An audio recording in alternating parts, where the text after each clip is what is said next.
Min meta fl-aħħar sigħat Jeffrey Pulicino Orlando rreżenja minn deputat nazzjonalista u ddikjara lilu nnifsu bħala deputat indipendenti ikkargaw it-tħejjiet tal-Partit Nazzjonalista l-elezzjoni ġenerali li ġejja.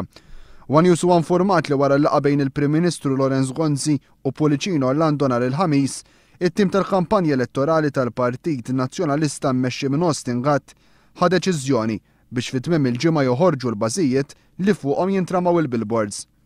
Kmien is-sibt filgħodu, 5 trailers u 5 cranes deru jabbu dawn il-bażijiet tal-konkos minn għalqa li tinsab il-Matab, fejn iktar tard imbagħad dawn tpoġġew f'numru ta' lokalitajiet madwar il-pajjiż.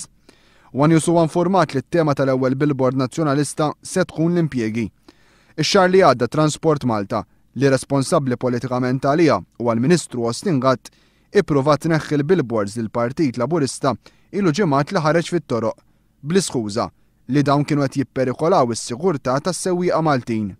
Madankollu l-Partit Laburista ħarkas il-qorti fejn sar magħruf li l-imħuħ fit-Transport Malta wara din l-azzjoni kienu l-kap eżekuttiv Stanley Portelli u l-kanvażer Austin Gatt Ernest Tonna li llum huwa responsabbli mis-sigurtà tad-Dar Ċentrali.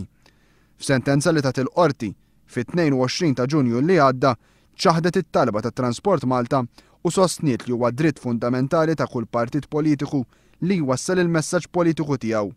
Dritt li jinsab is-salvagwardjat kemm fil-Kostituzzjoni ta' Malta u kif ukoll fil-Konvenzjoni Ewropea.